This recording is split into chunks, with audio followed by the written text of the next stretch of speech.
Okay. Jayarad.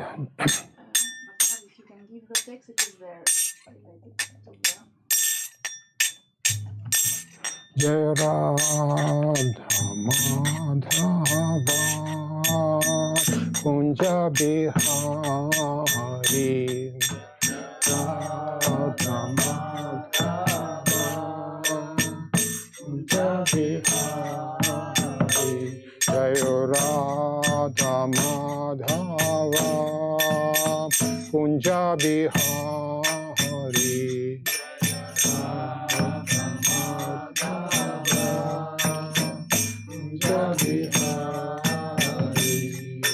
Gopi Jana Vallabha Girivaradhari Gopi Jana Vallabha Girivaradhari Gopi Jana Vallabha Girivaradhari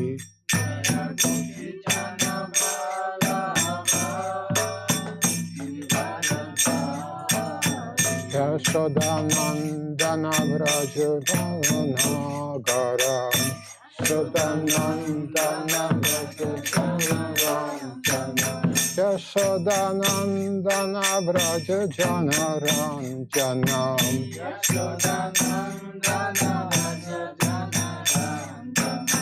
Yamuna Tira Vanachari Tira Yamuna Tira Vanachari Tira Vanachari Hare Krishna Krishna Krishna Hare Hare Hare Rama Rama Rama Hare Hare Hare Krishna Krishna Krishna Hare Hare Hare Rama Rama Rama Hare Hare Hare Krishna Krishna Krishna Hare Hare Hare Rama Rama Rama Hare Hare Hare Krishna Krishna Krishna Hare Hare Hare Rama Rama Rama Hare Hare Jayo Prabhupada Jayo Prabhupada Jayo Prabhupada Jayo Prabhupada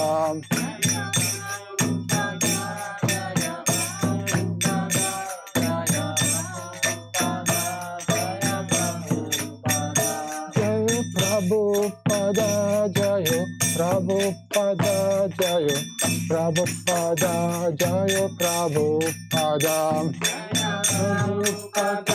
Jayo Prabhupada Srila Prabhupada ki jai.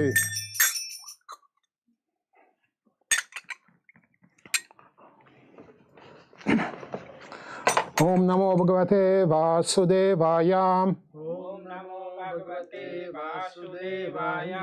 Om Namo Bhagavate Vasudevaya. Om Namo Bhagavate Vasudevaya. Om Namo Bhagavate Vasudevaya. Om Namo Bhagavate Vasudevaya. Hare Krishna. Welcome everybody.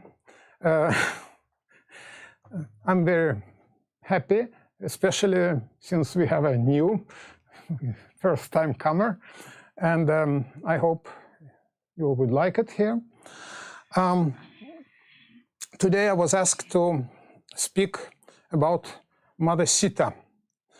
And I must acknowledge I was a bit perplexed, because I'm not at all expert in Ramayana. But I took it as a challenge, because if you do not know something, then it's every opportunity to know about it, especially about such a wonderful personality as Mother Sita. To start with that, before talking about Mother Sita, I want to tell about a general aspect of the divinity. The supreme absolute truth, specifically in our tradition, is presented as both male and female. Usually, most other religions, thank you very much, Hare Krishna. Most other religions, they speak of God. And this God, if they speak of God as a person, either is somewhat impersonal. There are many different interesting philosophies about that. Some say, for example, oh, God created the world, but then he took a step back and just let it rot the way they want.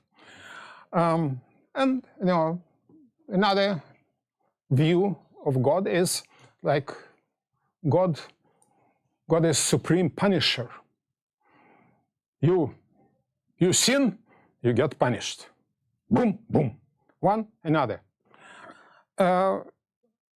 Yet another religion speak of God as love. And it's good. It's definitely a step in the right direction.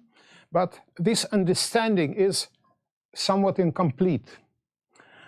Yet another philosophical or religious, should I say before philosophical, point of view is that God is a female, mother, all-giving mother. Although in Bhagavad Gita this is not really supported. In truth, Krishna is telling very clearly, Aham bija prada pitaha. I am the seed-giving father of everything. So, but now, before I will be accused by somebody of a male chauvinism, I must say that only within the Vaishnavism, we call themselves Vaishnavas, or maybe I should say aspiring Vaishnavas, because we worship Vishnu. But God, as a male part, is indelible with the female part. And in a sense, the female part is even more important than the male part, because one is not existing without the other. They're indelible. Because of that, when in the tradition of Hinduism in general, and in our tradition in particular, we speak of Radha Krishna, Lakshmi Narayan, and Sita Ram. So, who is who in that situation? I will quote from Chaitanya Charitamrita, a very nice verse, very small text, but verse is very nice. It's in Adi Lila, chapter 4, text 56. Radha Krishna Eka Atma Dui Dehadhari Anyonye Vilasarasa Asvadhana Kari. And translation is, Radha and Krishna are one and the same, but they assumed two bodies. Thus, they enjoy each other, tasting the mellows of love. So here it's very clearly stated that they are one, but they are taking two forms for the sake of enjoyment. Because who is God? Is some, old man sitting up in the clouds, toiling hard, working hard for 7 days, for 6 days, and then on the seventh day, as they speak in the Old Testament, went to rest? No, not really. What is a symptom of God? God is enjoyer. His only business, in fact, is to enjoy. But can you enjoy alone? Yeah, one can be quite happy alone in a certain sense. You can be very peaceful because you are undisturbed. Nobody can come and poke at you, bother you, talk to you, this and that, disturb the equilibrium.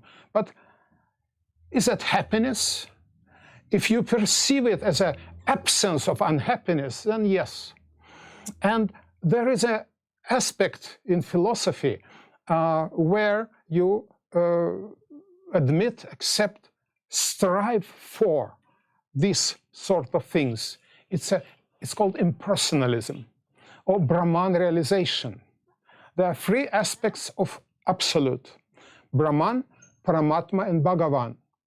Brahman is an impersonal, all-pervading aspect, which permeates everything, which supports everything. It's like a space. Nothing can exist if space wouldn't exist. Let's say, we can call it universe. Paramatma is a localized aspect. Like there is God in the heart. Chaitya Guru, it's called in Sanskrit. The Guru in the heart. This is a partial, localized representation of the Supreme Personality. And in that sense, you are never alone. You are always with God. You might not accept it and admit it, but you are never alone. And that means he is called Upadrashta and Anumanta in Sanskrit, overseer and permitter. So because he sees everything, you cannot hide anywhere. Of course, you can close your eyes and say, oh, God is not existing. Yeah, it's like a rabbit philosophy. When a rabbit is chased by the wolf or fox, a rabbit can close the eyes and think, oh, there is no wolf around. No, I'm okay, I'm fine. I see no wolf, but the wolf is there, and he will eat the rabbit. In the same way, we can try to escape the philosophical fact that God is omnipresent, all-knowing, and all-powerful, and so on and so on. There are innumerable qualities of God. Like there is, and I will mention that, Vishnu Sahasranam is a scripture which just lists, it's 1,000, Sahasra means 1,000, Nam names of Vishnu. And it's just repeating 1,000 different names of Vishnu. But there are more. They're just major listed there. Just like we have a Dasha avatar. We have picture of Dasha avatar on the altar, no? No. It's a very popular picture which is mentioning 10 major avatars or appearances or presentations of God. But you think that's all? No. As scripture says, the number of Lord's avatars are like waves in the ocean, and you cannot count the waves in the ocean. So there are as many avatars, but there are some major avatars which we all know and love and should know and love. But Krishna, God, is a supreme enjoyer. And actually the name Krishna has different meanings. One is black, because Krishna's appearance, the supreme personality of God's appearance, is a dark black, or as it's described, as a color of the rain cloud, deep, deep bluish, grayish rain color, just before the thunderstorm. So another meaning of Krishna, and that's where I'm aiming at, is enjoyer. He is all attractive, and he is also attracted by everybody. Because, as I started, you cannot really enjoy when you're alone. It's a negative happiness, absence of suffering. That's a philosophical foundation of Buddhism, for example. They say, for example, Buddhists, I simplify it very much, but it's the main point is like this: life is full of suffering. Why you are suffering? Because you think you are somebody.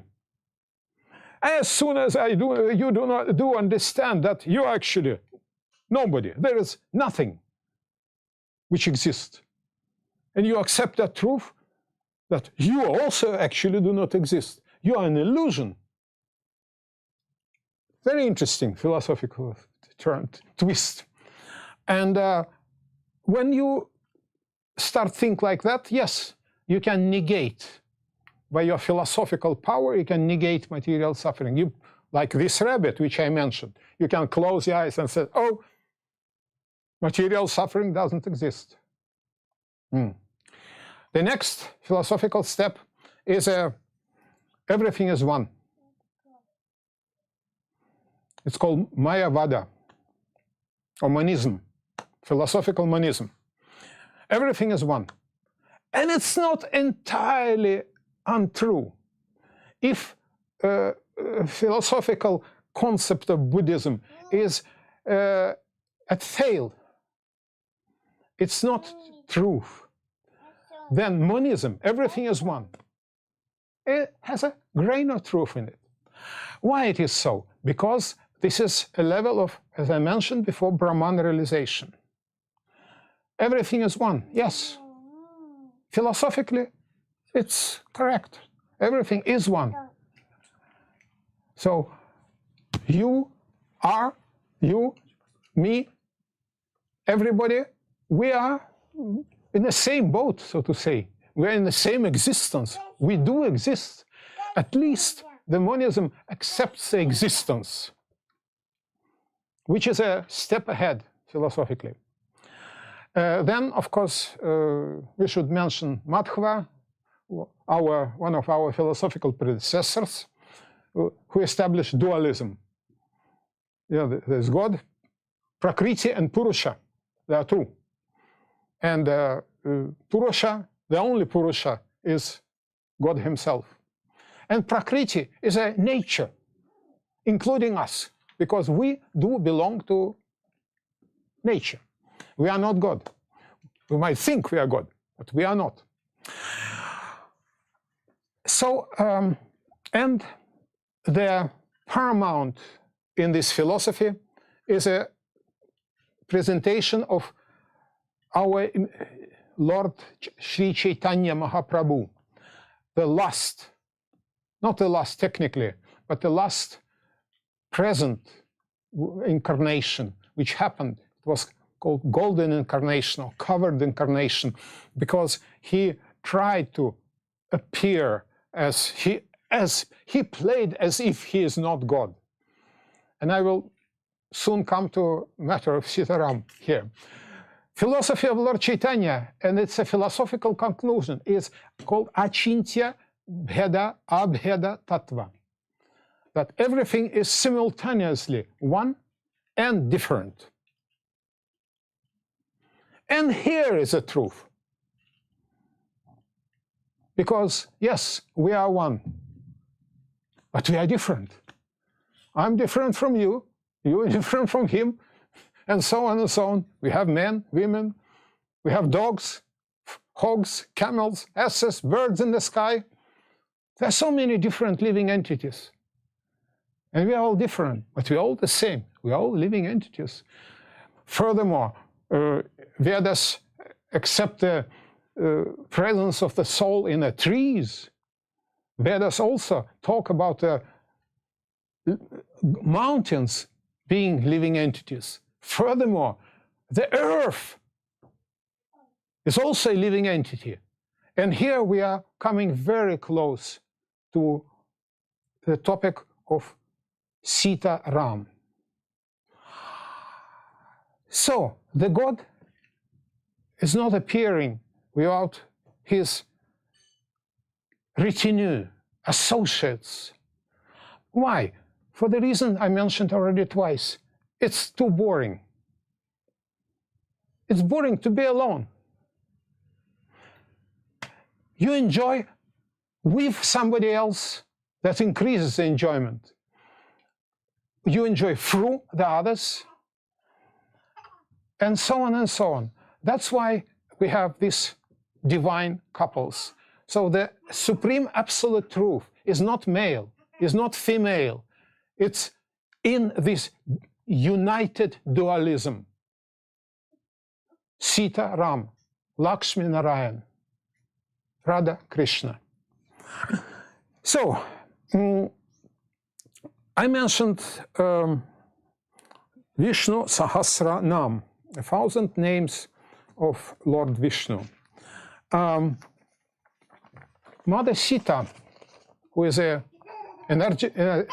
energy of God, she doesn't have 1,000 names, but I got quite some, and I want to mention, to recite them, because since God is absolute, and the immediate energy of God is also absolute, recitation, like this Vishnu Sahasranam, is also absolute. Like we chant Hare Krishna. This is a concentrated form of the divinity. But anything related to God is beneficial to us. So I start with Sita's name. Thanks God I have enough time today. I deviate a second. When I got into studying the materials, I was completely overwhelmed. It was so much. Every aspect was so enjoyable. I wanted to bring it all to you here. But then I realized, oh, but I cannot.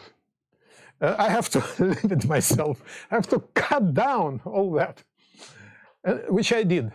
Still, it's too much. But I will. My wife criticized me the other day. She tried to listen to my previous lecture. She said, "You are just spitting the words, and I cannot follow you." She doesn't speak very good English also. So I'm trying to be very deliberate, speak cleanly and clearly. But back to the topic. The major name, Sita. Sita means furrow. And it comes from the fact, and I will talk about her appearance, because she didn't get birth as everybody else. And that will be related to some other of her names. But Sita means furrow. When the peasant plows a field, he is making a furrows and put grains there. And then the grains grow. So, next of her name is Vaidehi. This is the whole topic, and I will actually go on that, because it's a very interesting name. Deha means body or land, but in that connection it's body. Videhi means without a body. It's very interesting. It's a lot of information there. I'll come to it a little later. Let me just continue with a list. Janaki. Why Janaki? Because she is a daughter of Maharaj Janaka. So, Maithili, because the kingdom of Maharaj Janaka was called Maithila. Bhumija.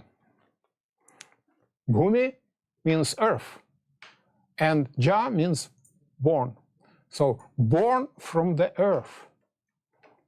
And keep your interest. I'll come to it. You from India know that all from your childhood. We didn't. So for me, it was a lot of pleasant discoveries. Bhumija, Rama Priya, Priya, Rama Priya, one who is dear to Lord Ram. And of course, Ayonija. And here, I just mentioned them before, Yoni means a womb or female birth parts. So A means not. Ja, as I mentioned, birth. One who was not born from the womb. Raja Putri. No? Her father was a king, so she was a daughter of a king. Raja, Putri. Putra means son, Putri means daughter. Daughter of a princess, we can say. Pativrata. And that's very interesting, because Pati means husband. Vrata means oath. So that indicates her chastity, her dedication to her husband. And that I will talk at length when we talk about her character. Dharani Sutam. Dharani is another name of earth. So she is a daughter of earth. Then we have Janaka Atmaja, daughter of Janaka, Videha Raja Kanya, princess of Videha. Dharani Tanaya, daughter of the earth. Ayoni Ja, not born from the womb. Vara Aroha, one with excellent limbs, which means graceful, because she was very graceful, as it's proper of a wife of the God himself. God only deserves the best. We also deserve the best, but God specifically deserves all the best, absolutely superior. Even his companion should be the best. So, Rupavati, beautiful woman. Satyavadini, truthful in speech. Although, and I will come to it, there were some aspects which were not entirely truthful, but it was with a purpose. Dharmachara, righteous in conduct. Tapasvini, virtuous and devoted. Shilavati, woman of a good character. So, Rama Jaya, wife of Rama. Raghava Vallabha, beloved of Radhava, Rama. Dasharathi Priya, dear to Dasharatha's son, Rama. Then a few other names. Ashoka Vanika, dweller of Ashoka Grove in Lanka. That's where she was brought by abuser Ravana. Bhumi Devi, goddess of earth. Vaishnavi, consort of Vishnu, Ram. Then Agnijata, one tested by fire. Because at the very end, there is a certain test which happens. Pavani, the pure one. Yagya Bhumija, born from the sacrificial field. They're like main epithets of Sita Devi.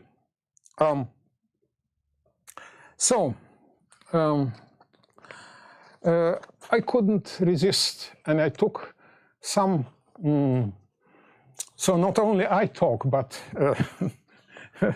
Valmiki also can talk, or I would say, I can bring Valmiki's words here, right here. Isn't that amazing, actually, that all this story was taking place in Treta Yuga, let's say, about 2 million years ago. 2 million years ago. Imagine that. And it was preserved. This story was preserved largely without deviation up to the present day and age. Quite amazing. So, but anyway, the words from Valmiki himself. Valmiki is one who wrote Ramayana. There are many Ramayans in India, a number of Ramayans, but unfortunately, many of them are not right. There are some deviations, so but Valmiki one is considered the right one. So the Sanskrit, Tam halena samutpatya Krishnam prithivim ivad Krishnam prithivim ivodhritam Janako pasyat kanyam tam punyagandham manoramam. When plowing a field, King Janaka, coming to Janaka's birth, found her, Sita, who appeared like the dark earth herself, uplifted. She was a charming girl, fragrant and divine. So, the story was like this, that in the good old times, that was Treta Yuga. There are 4 yugas which can comprise Mahayuga. Satya Yuga, the age of truth, where the people easily lived 100,000 years. That was a normal lifespan. Treta Yuga, which we are talking about here, it's 10,000 years.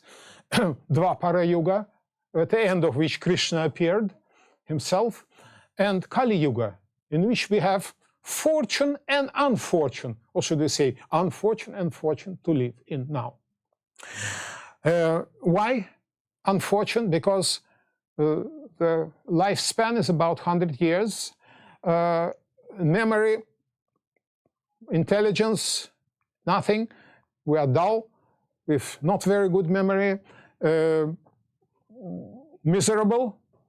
We have, Janma, Mrityu, Jara, Vyadhi, all these sort of miseries. They are very much concentrated right now in this time and age, Kali Yuga. We pulled the wrong straw. But there is a wonderful quality, redeeming quality, which compensates for all these miseries. What is this? It's appearance of Lord Chaitanya. It's appearance of Hare Krishna Mahamantra. Because in Satya Yuga, that was the age of meditation. You were able and willing to meditate for thousands, tens of thousands of years.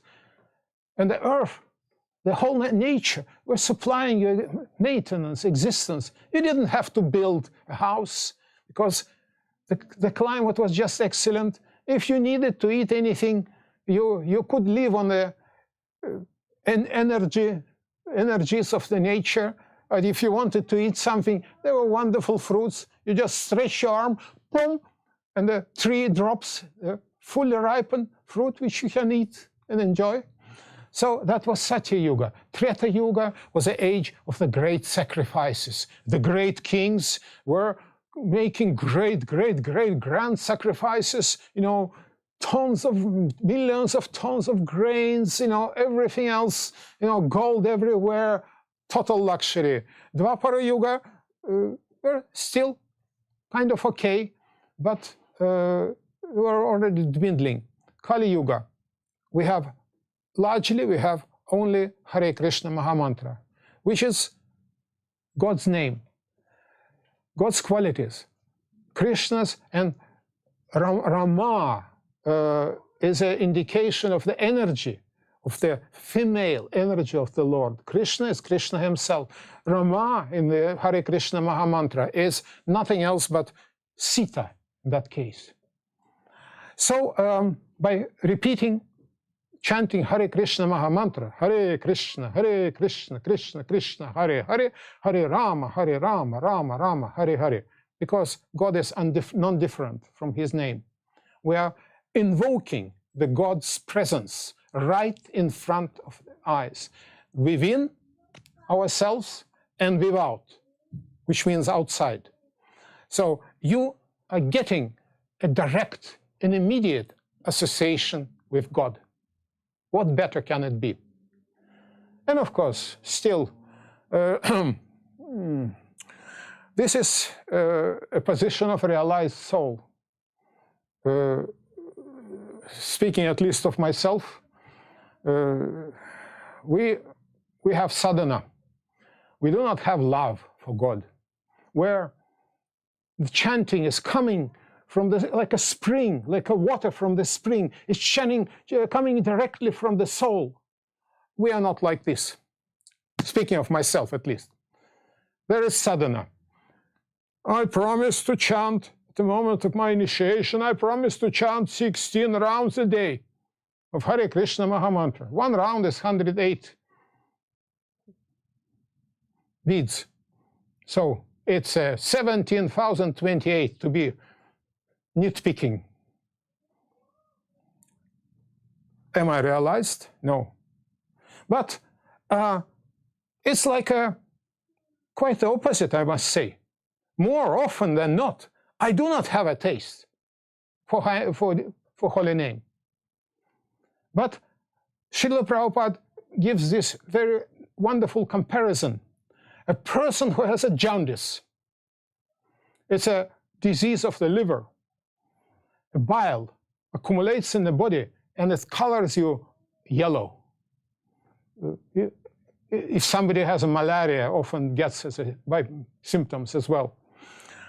The remedy is a gur, is a palm sugar, which is sweet for everybody, but not to a jaundiced person. For such a sufferer, it's very bitter. It's unpleasant. But the way to recover from jaundice is to keep eating this sugar, in spite of it being bitter for you, because that will heal you. Exactly like that. Chanting of Hare Krishna Mahamantra, it doesn't matter if you are not realized or not. Just stick to it. Just chant Hare Krishna. You will be delivered from the worst fears.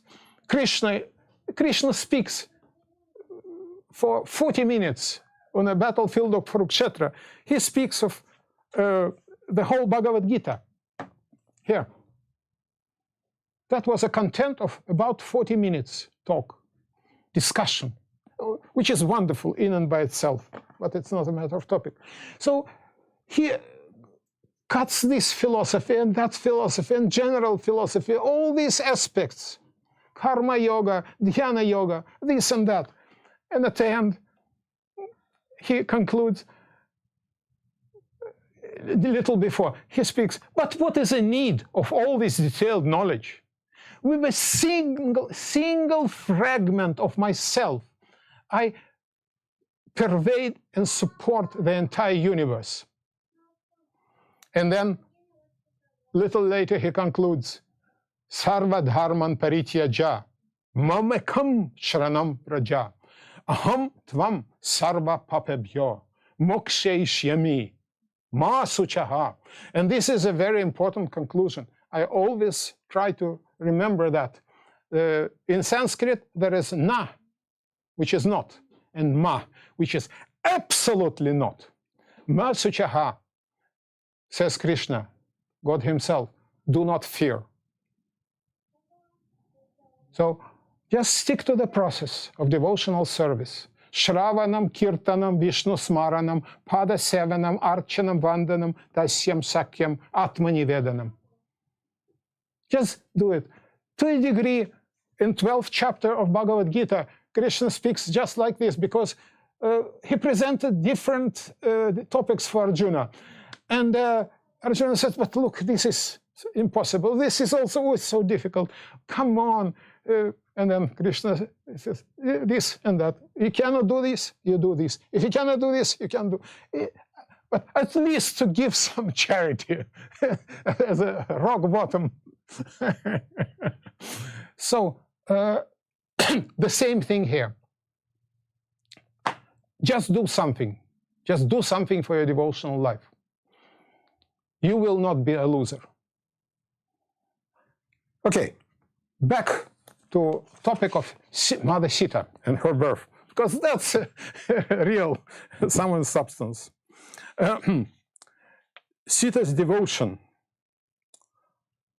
Patireva param narya svarge mokshe chava bhavet tanhime jivitam shakyam ramevintye kshanam api.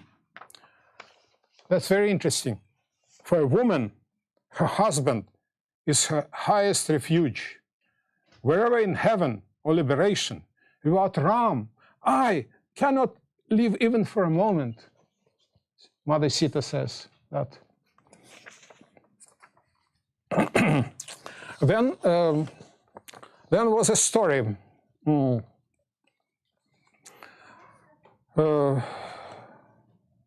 There, seemingly, she's an absolutely wonderful character. She is divine energy, yes, but she, just like Lord Ram himself, he didn't manifest himself as God, which is very interesting. He manifested himself as a wonderful king, powerful, valiant, absolutely fantastic, but he was not really showing his divine aspects left and right. Krishna, when Krishna came, he was doing most incredible things, even from the childhood. You know, just read the Krishna book. I will not go in the Krishna's pastimes right here, but they're worth everybody. Just take a Krishna book, read it. It's you know, from the very birth. It's so wonderful. He killed the worst demons as a child, as a newborn baby. You know, and throughout his Krishna's life, he was making all these incredible feats and things. Lord Rama was not like this. He was playing the part of the ideal king, he, the Lord himself. But he was acting as a king to start with. He was acting as a human being, Raja, Rajashi, yes, but still a human. So his energy, Mother Sita, was also acting as a human, not only as a human. And I will go on her characters in greater detail as well, but she was acting as a woman. And like everybody has their strong sides and, you know, and less strong sides, should we put it politely. Like man has some strong sides, women has some strong sides too. Man has some weak sides, women also have some weak sides. And I will take a specific example here for analysis. And there is an instance where she manifested her female qualities. And one can call me an offender. Pashandi, what are you talking about? No, there is no offense. First, it's written in the scriptures. To repeat the scriptures is a rightful thing in any case. Second, while I will narrate this story, I will narrate it for a reason. What is the reason that this story came forth? in the first place. Let me give a reference from the Christian scriptures.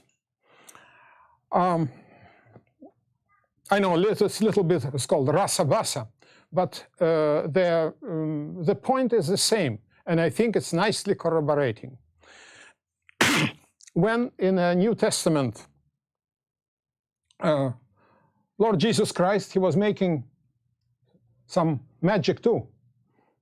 So he was, among other things, he was a blind man, and he just took some earth, spat in it, threw in here, put in his eyes, and whoa, lo and behold, the blind man could see. So everybody said, wow. It's very interesting in that respect. It's something which modern day, not modern day, actually, it's about the fourth, in a somewhere year 200.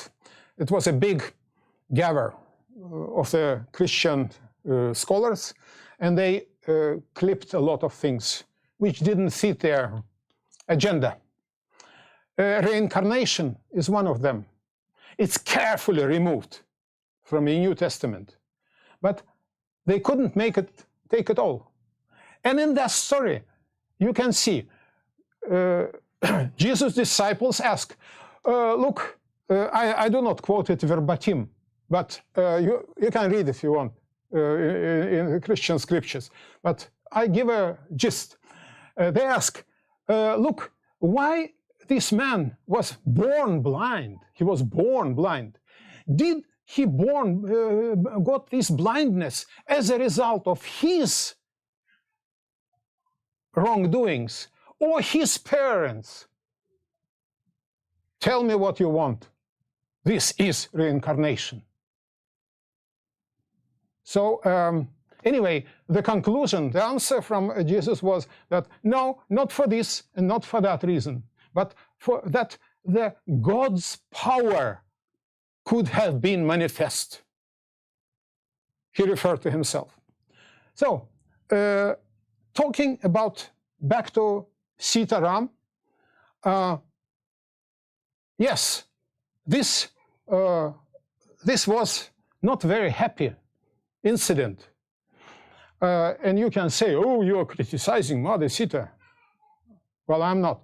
But reason is why it happened that Krishna, Ram, could have manifest his prowess, his strength. Rama means strength, among other things. So, if we take another step back in the history, everything has beginning and end. Once in Vaikuntha, there have been two servants, two guards at the gate. And because Vaikuntha is a place where the Lord is enjoying, Bhagavan is enjoying, and he doesn't want to be bothered by unscrupulous living entities. You cannot force yourself to God, in other words. You can try. Like there are some puffed up yogis. They, especially in the Satya Yuga, they gathered a lot of strength, powers, and they were trying to lift themselves straight to Vaikuntha. And there they met these two wonderful personalities. Their names were Jaya and Vijaya. And it just happened that one of the first, there is an original creator, which is Krishna himself. Strictly speaking, Vishnu. Or, for this particular universe, there are many universes. Creation encompasses, consists of two. We divide them in two parts, the spiritual and so-called material, which is a bit artificial, but for all practical reasons we accept that. And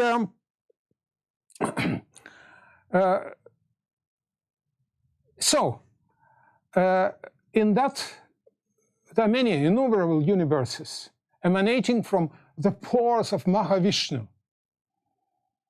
And that's a secondary creation, so to say. He breathes in and out, and universes coming in and out of the pores of his body.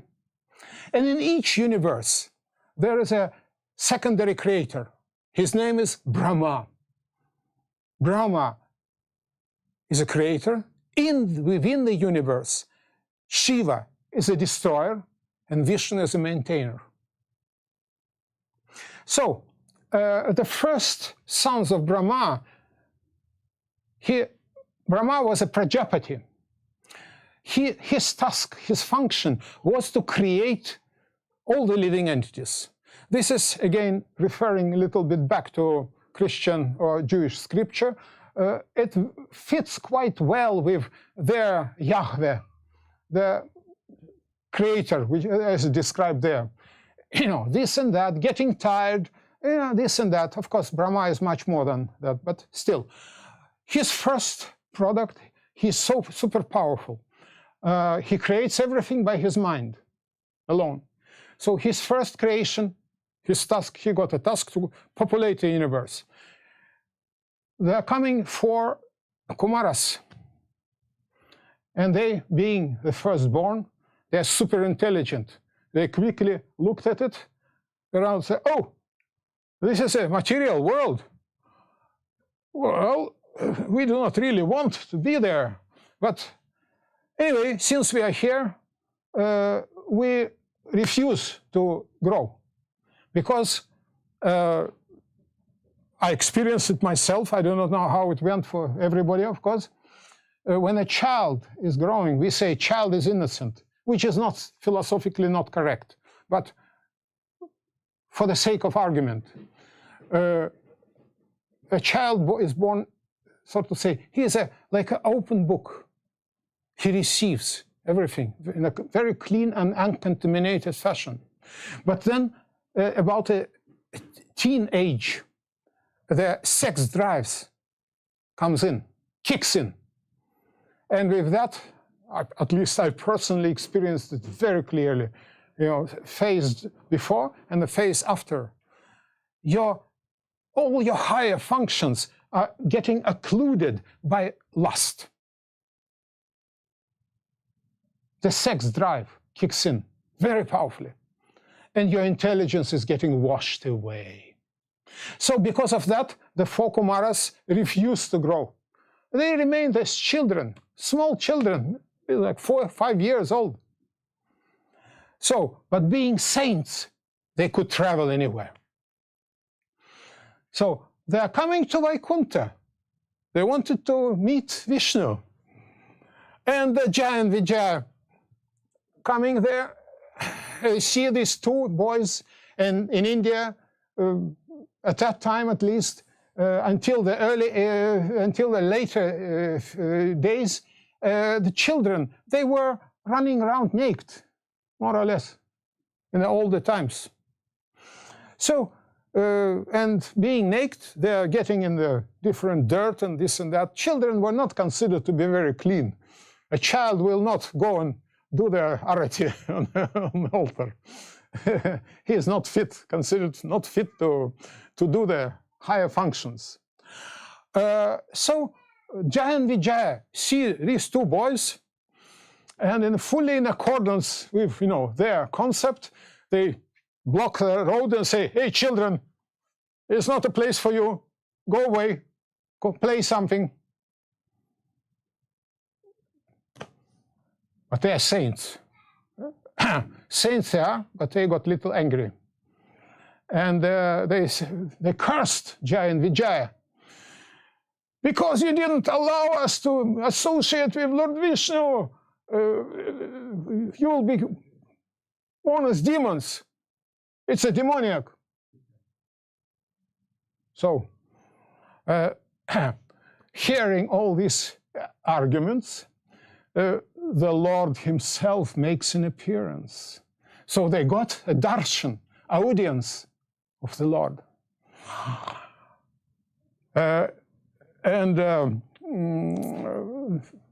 his guards, his servants present the situation, although he knew, God is all-knowing.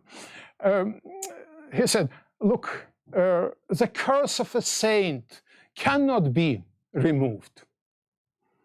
But what I can do, I can though mitigate it. I can give you a choice. You get, what was it 100 or 1,000 births as a devotees? And then you come back to me, or 3 births as demons. Yeah, they immediately jumped on it. Yes, we cannot be without you. It's better we lead a life of demons, but 3 times only. And then we are with you again. Imagine that. These 4 Kumaras, they are not, they are true, the giant Vijaya.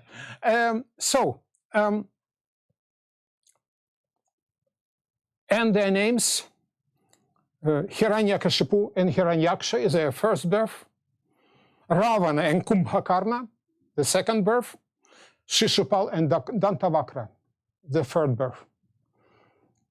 So, when we speak, there are always things in the spiritual matters. There are always things which are not exactly how they look. It's more complex, as you can see. Here we speak of a Ravana, a demon, Ravana. And now you get to know the story behind. And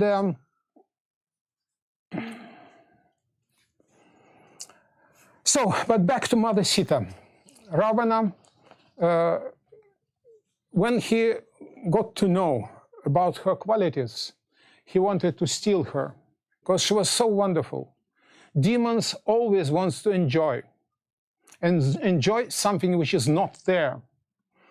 The proper position in life is to not to over-endeavor. In fact, Sri Upanishad speaks just about that. You should be satisfied with whatever comes easy in your life. That doesn't mean you should sit and just do nothing. No, you should strive, you should endeavor, but not too much, because if you are over-endeavoring, you might take somebody else's peace, which is not yours. So, whatever comes reasonably easy, it's yours. Over-endeavoring doesn't bring a good result. So, here comes Ravana. He sees Mother Sita. She is so wonderful. And he gets lusty about her. Oh, I want to have this woman. By all means, this is demoniac quality. So, see how it works, how wonderful it works. You know, the devotee plays the part of the demon, and he plays it so well. So he's so incredible.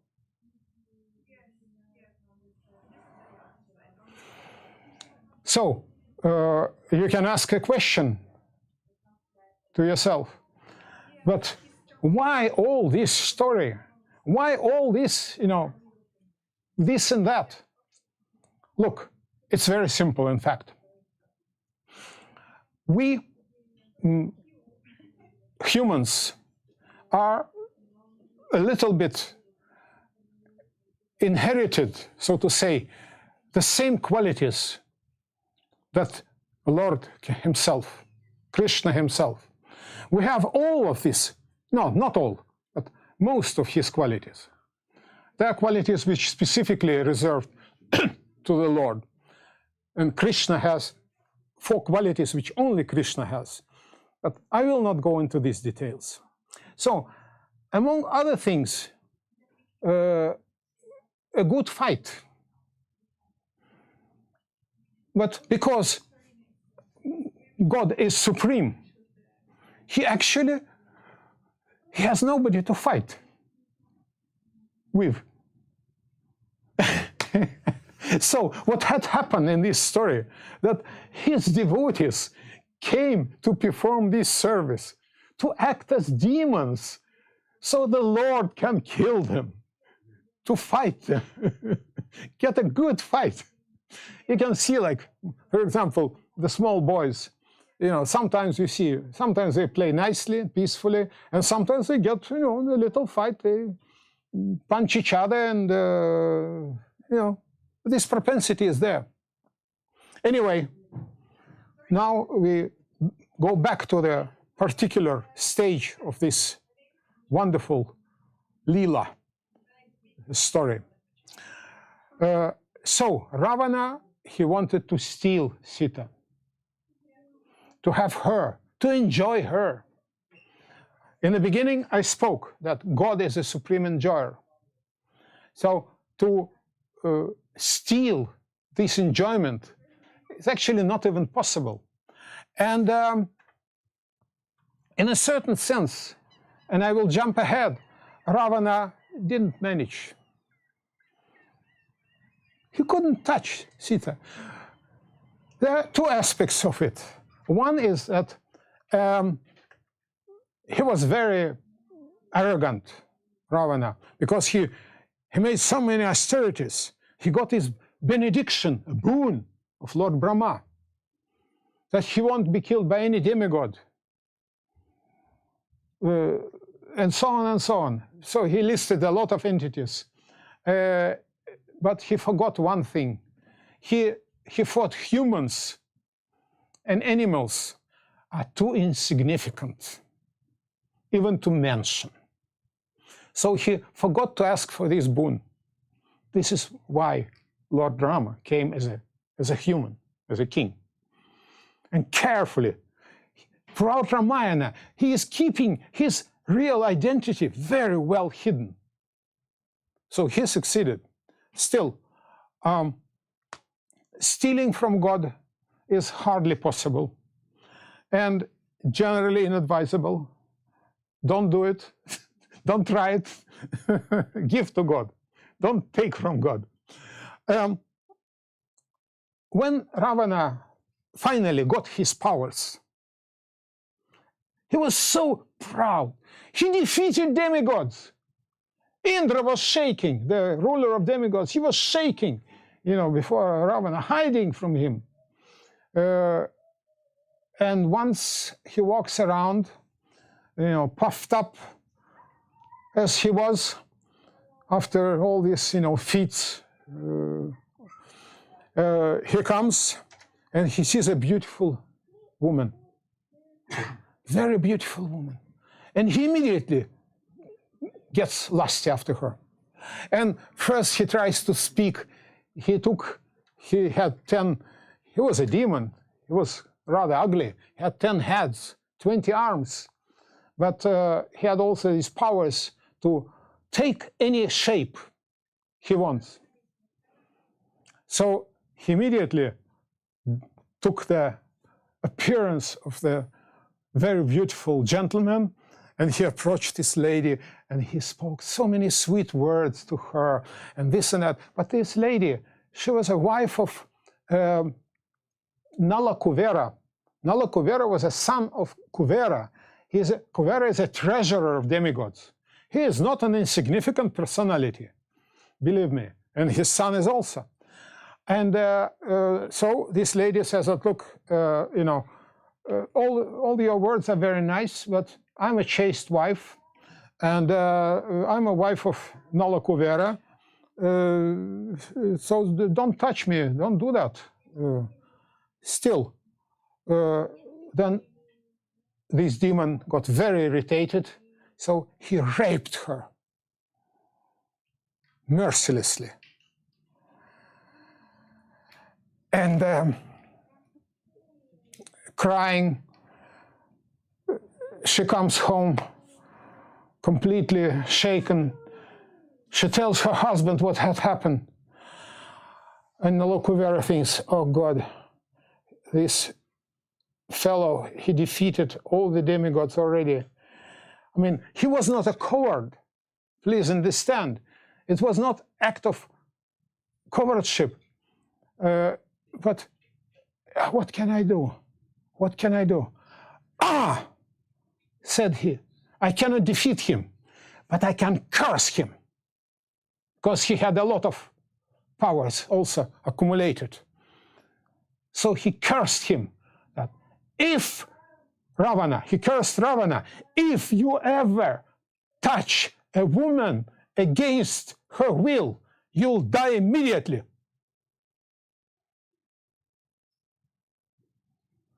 And Ravana took it very seriously. He understood it's no joke.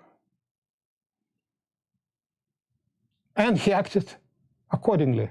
Because when he stole Mother Sita, he didn't, he grabbed her, but he didn't abuse her. Although he was this and that powerful. He tried to, and later in Lanka, he tried to approach her nicely. He tried to convince her to give up Ram. And but she said, just in this shloka,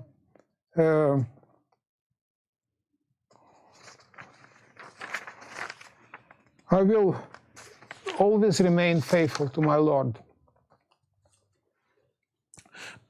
Then there is another aspect.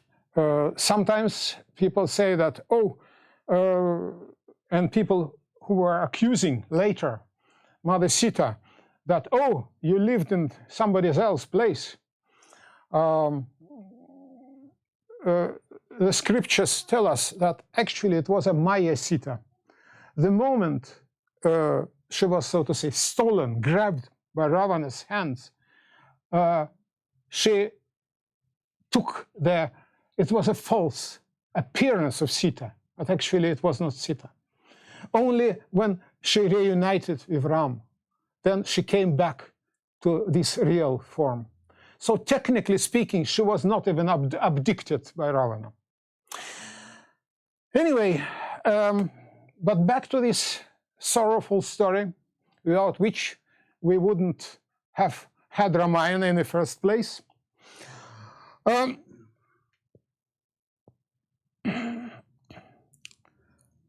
Ravana sent one of his friends in the attempt to lure Rama and Lakshmana away. Before that, they were sent into exile. So they're wandering into the forest. And so Ravana sends one of his friends, the demon whose name was Marichi, to take the appearance of the golden deer. And the animal was so beautiful that Mother Sita looked, look, I want to have this deer. And Rama says, being a nice husband, says, sure, no problem. So he went in the forest to chase the deer, but he was well aware. So he said, Lakshman, his brother, you stay here. Whatever happens, you stay here, you protect her. And of course, all of his brothers loved him. Everybody loved Ram. So Lakshman said, okay. So he was there, he was a powerful warrior. He was ready to defend her by all means. But Ravana, and I must mention that he was a Brahmin. A Brahmin is very intelligent. Kshatriyas too, but in a different way. But Brahmins are more intelligent. So this deer was leading further and further and further away into the forest. It was like some hours of running. And still, he couldn't be caught. Then, finally, Rama understands that something is wrong here. So he takes his arrow and he shoots this deer. Kshatriyas, they were allowed to hunt. Mostly and specifically, of course, they were hunting animals like tigers, because tigers were ferocious and they harassed people of their state. So Kshatriya means one who protects. So they were protecting their citizens. So in that case, he shoots the deer, and immediately deer falls on the ground and turns into the huge, very abominable creature, the real Rakshasa. And understanding that he is dying, but he still wanted to please his master Ravana, because he could take any form, like in this golden deer. He could also produce any sort of voice. So he yelled an incredibly powerful voice of Rama, exact imitation of Rama's voice, that please come, please help, help, help. And this voice, and then he dies. But this voice travels these many hours of running. And believe me, people at that time were better than us. That was a big distance. But this voice comes to the spot where Lakshman and Sita are sitting. And Sita is getting all upset. Look, Lakshman, please, go there. Rama is calling. Lakshman says, just take it easy, take it easy. That's a demon's jokes. Don't do that. And then, and I mentioned that, divine, human, and woman. Then her woman side takes over. She starts to accuse Lakshmana. But look, you are refusing to go to help your brother because you are a lusty creep. You wanted to be intimate with me. You want him to die so you can have me and enjoy. Imagine, Kshatriyas, they take no offense from anybody. It's a Brahmana who will just politely says, or smirk and lift a shoulder, eyebrow, and says, so what? Kshatriyas do not take this. They are not cheap. If you offend the Kshatriya, you better be prepared to fight for your words. Defend your words. But of course, first, she is what is called in India Babhi. Mother Sita is a wife of the older brother. Am I right? And wife of an older brother is to be obeyed and listened.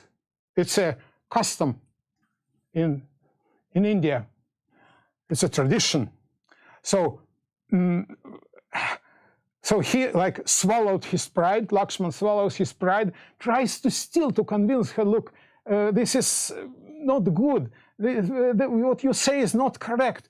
And imagine this, the depth of his offense. Lakshman really, sincerely loved his older brother. Imagine, and your older brother's wife throws at you such a bitter, totally, completely unjustified words. This is incredible. Still, Lakshman tries to content himself. He speaks to her. Look, this is a demoniac thing. Don't send me away. I have to listen to you. But please, this is a dirty trick. Please understand it. No, she's completely adamant. She repeats her fences. And Lakshman says, okay, I cannot do anything about that. I have to go. But before going, he leaves this, it's called Lakshman Rekha. Rekha means line.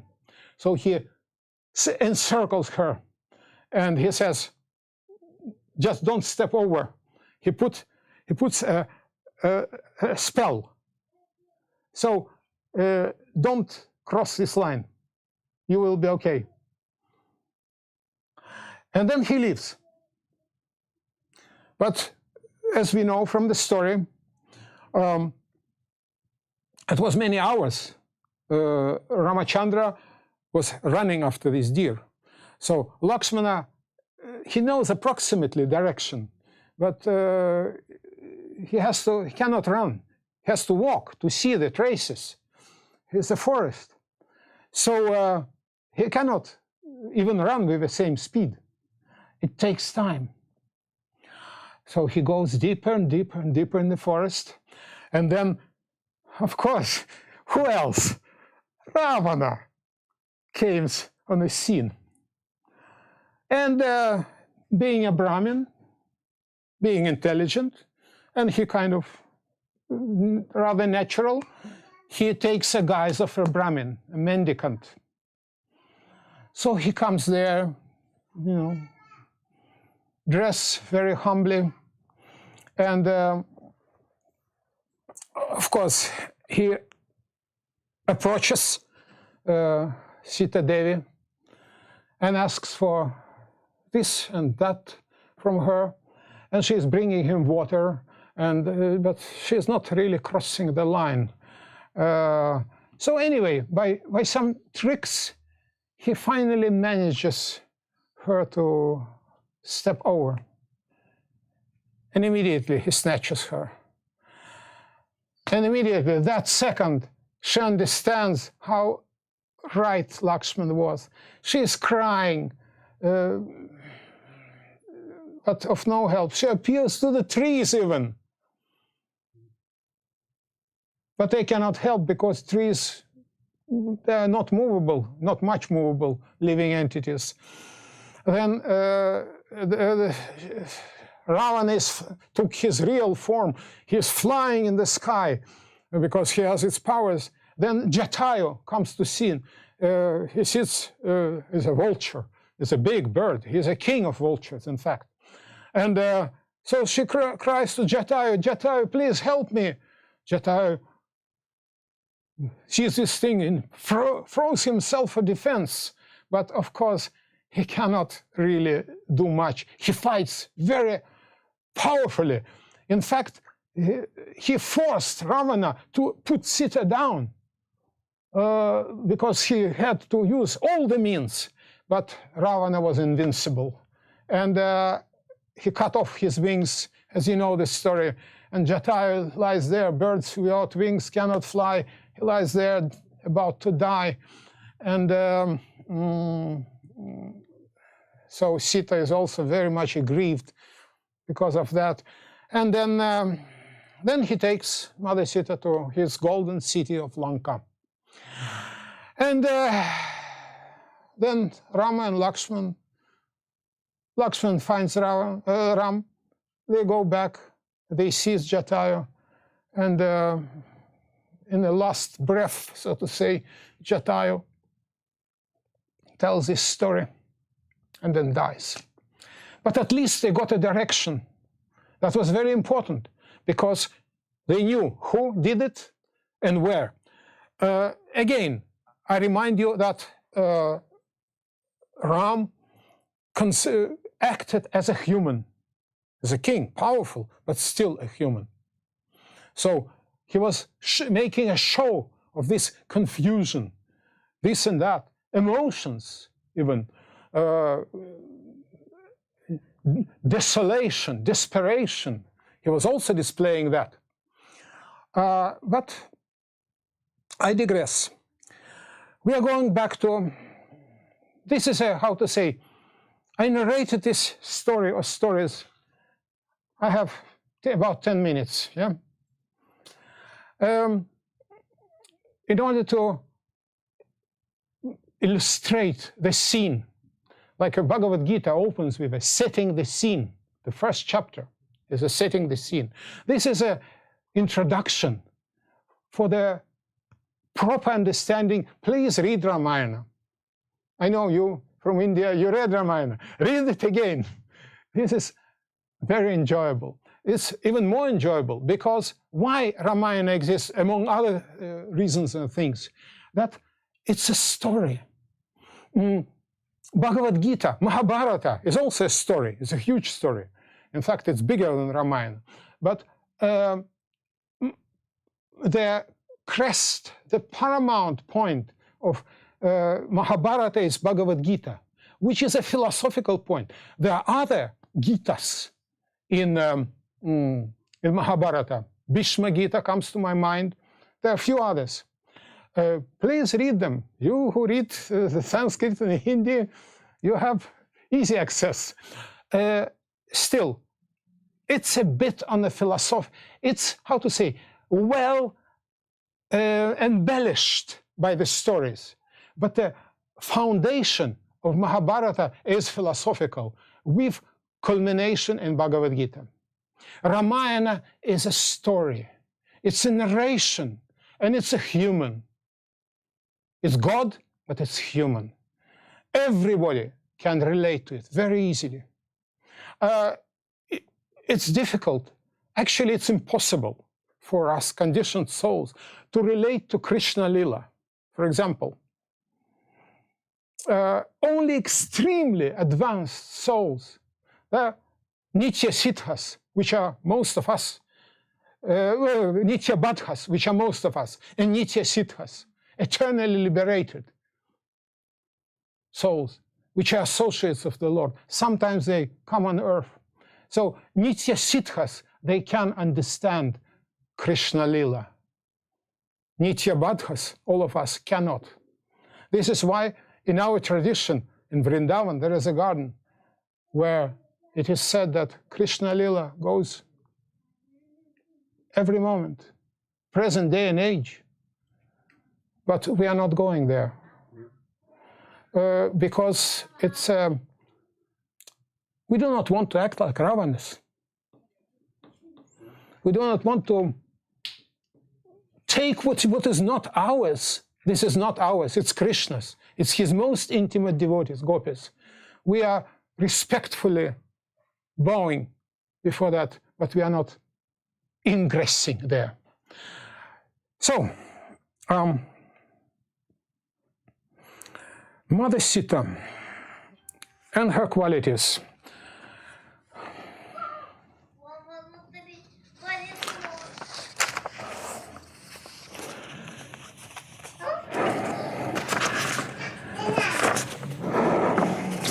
Her qualities. Birth from earth. I just mentioned some key points, which is, of course, I probably should have started early in the morning. Keep going, because that won't cover even the tiny part of all these wonderful, glorious pastimes. But we have time limits, so we will follow them. She is born from earth, Bhumi. Purpose of her incarnation: to set the highest standard of devotion, chastity, and female virtue. It's called Pativrata Dharma. Pati means husband. Vrata means vow. Dharma is a duty. So, she insists on following Rama in the forest, saying, a husband is a woman's ultimate refuge. It's an Ayodhya Kanda. Generally, and especially at that age, because forests are kind of dangerous places. There are different animals, ferocious animals. Men were going on the trade routes. Kshatriyas were going on the fight, but they were men. Women generally were kept in the cities, safe and protected. So Mother Sita had a full opportunity to stay back. She was not exiled. It was Ram. But she said, no, no, no, no, no, no. No, he goes, I go. That's it. Patireva param naryaha svarge mokshe chava bhavet. Husband, pati, only, ever, highest, param, for woman, narya, in heaven, svarge, liberation, moksha, and cha, va, or bhavet is. So she was very stern on that. And just like Ram, he had ekapatni vrata. At that time, especially Kshatriyas, they had many wives. Actually, Ram's father had, 3 wives. So that was kind of normal, but not in case of Ram. So he set the highest standard, highest example. 1 man, 1 wife. So then divine patience and forgiveness. Ravana, this demon, he took her by force. He didn't abuse her due to this curse. Otherwise, he would do it. But then the story would be different, not Ramayana. So, but still, he took her away from her dear husband and tried to, with sweet words, to coax her. But not only with sweet words, to this Rakshasini, he told, please take nice care of her. Give her the best, whatever. But if she will not be with me in 1 year, we kill her, and I will eat her. Such a nice gentleman, so to say. He was not nice at all.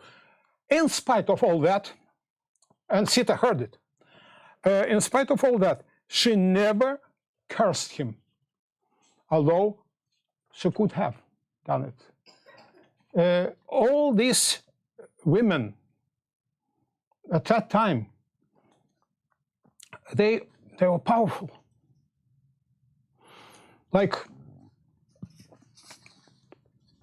in Mahabharata, after the battle of Kurukshetra, when everybody was dead except Pandavas, still the ladies of the Kuru dynasty, they were extremely aggrieved. They were weeping, all of them, all of their sons, husbands, and so on were dead. Still, they accepted the fate. But it was anyway. I will digress. But it was one little curse happening. But that's a topic of another lecture.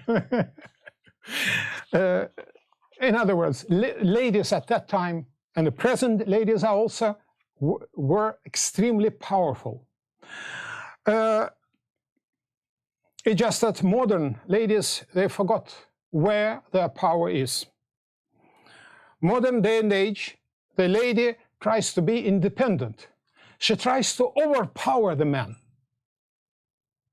which is not dharma. Mother Sita, she was not playing super powerful. Although in Indian history, during the Mughal invasion, there were small kingdoms.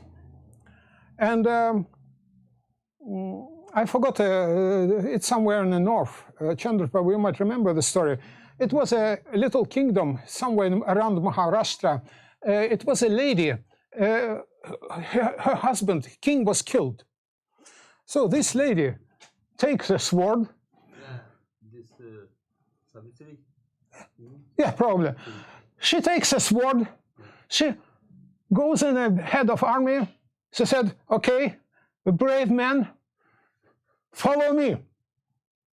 And she defeats, she unites, joins forces with other kings, and she defeats the Mughal invasion. This kingdom was one of the few which was not defeated by Mughals there. Because you see, they came from the north, conquering all of the India. And the reason they were successful, one of the reasons, there were many. One of the reasons they were successful because they were divided. Instead of being united, like in the old Vedic times, they were divided. So the Mughals, they came and they picked like a straws, you know, one after another, one after another, one after another. So, but this lady's kingdom, they couldn't take, and a couple of others. Anyway, so there are cases of women like this, but it's not a dharma. It can happen, but it's not a dharma of a woman. Patience and forbearance. So, Mother Sita chooses to follow in the forest, and when Ravana threatens her, as I said, he said, if you do not surrender to me in 1 year, I'll kill you and eat your flesh.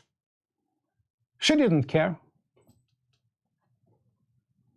She was unwaved. Then, as you know, Sri Bhakta Hanuman comes there. I will not, that's the topic of another story. We can talk unlimitedly about it. I'll make it very short.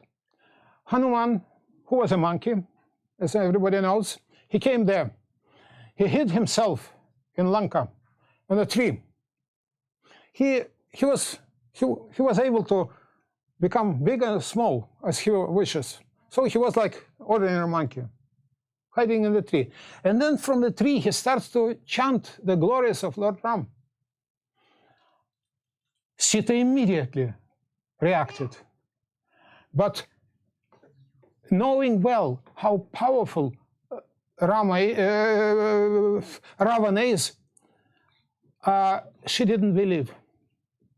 So she called Hanuman and asked him a few questions which only he could know. So she was a very intelligent lady, in fact. So she manifested this quality. Wisdom.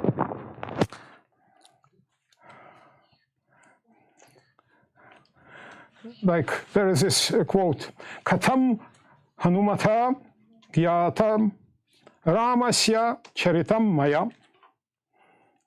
How Katam, by Hanuman Hanumata, known, Gyatam, Ramasya, deeds, Charitam, by me, Maya.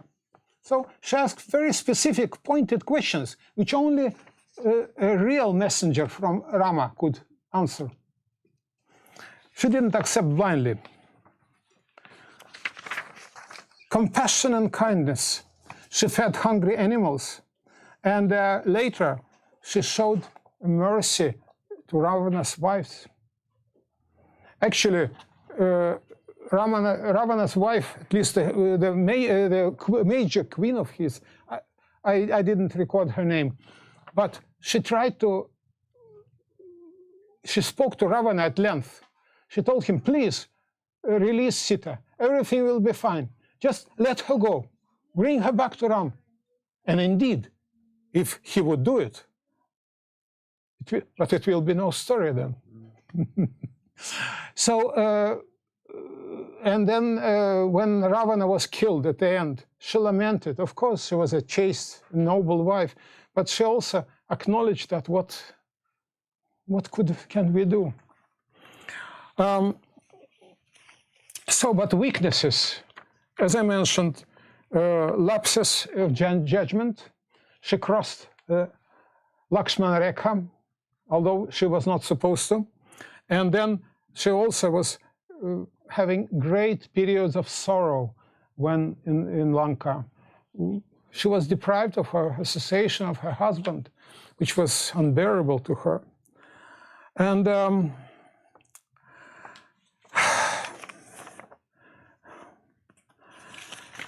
yeah.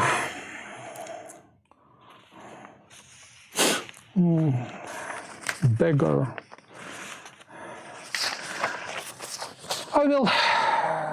The time is running too fast. This story is truly unending. I really would like to continue, but I have to call quits. Thank you very much that you listened. And if you have any comments, quotes, additions, especially you, dear people born in Bharatavarsha, who know much more about Ramayana than I ever will be able to, because you heard it from birth, unlike me. So please tell any good detail if you can or want. Ask me questions if you think I can answer.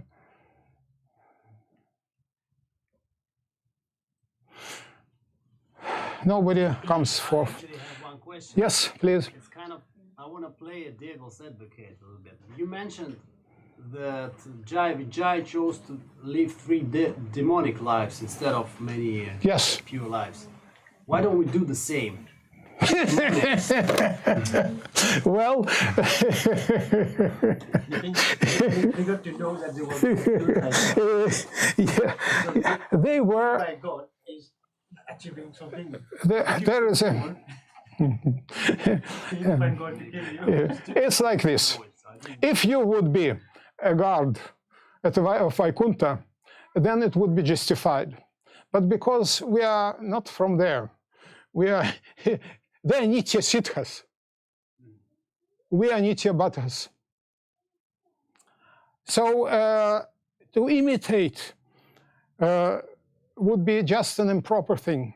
It's to justify our shortcomings and weaknesses. We will not gain a spiritual benefit by doing so. They knew deep inside, they knew.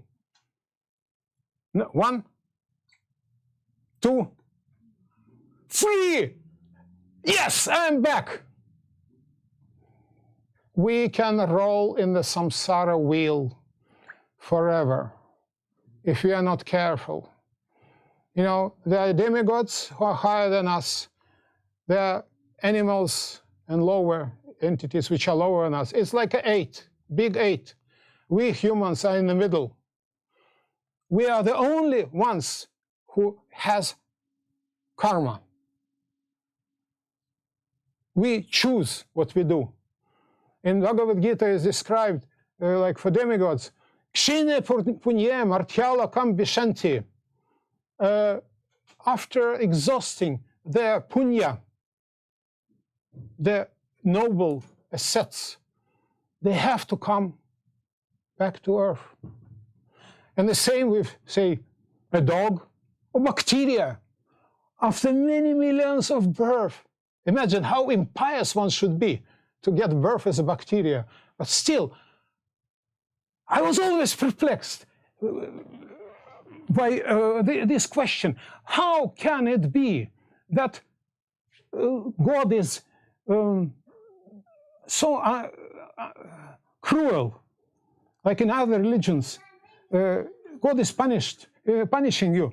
If you are bad, you go to hell. If you are good, you go to heaven. And in the hell, you are for all eternity.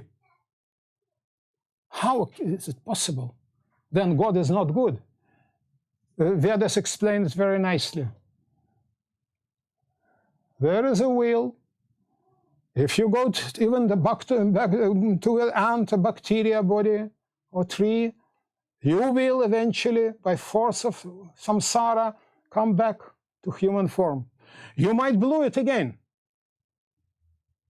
Then you get another turn. Whoop. 100 years, million years. The time has no validity in the spiritual world. It's a material thing. In the spiritual world, everything is existing simultaneously. It's incomprehensible, but let's not get into it. Did I manage to answer your question? More or less. Good. Thank you very, very much. Jai Sitaram. Yeah, one more. Last time I was here, someone asked what was Jatayu, older brother's name. No one knew. What was Jatayu? Older brother's. I don't remember this. You might remember. Sampati. Thank you very much. So good. Yeah, this sort of kata can go on unlimitedly, because during that moment we are immersing ourselves in the spiritual realm. So the time has no place for us. I would not be amazed if this time was reduced from your lifespan. The time you've been sitting here and I've been talking, because we are talking about the Supreme Personality of Godhead. I'm sure our lifespan is extended, at least on that period. This is my speculation, but it's a nice one. Jai Sitaram. Samo Prabhu ki. Stop it.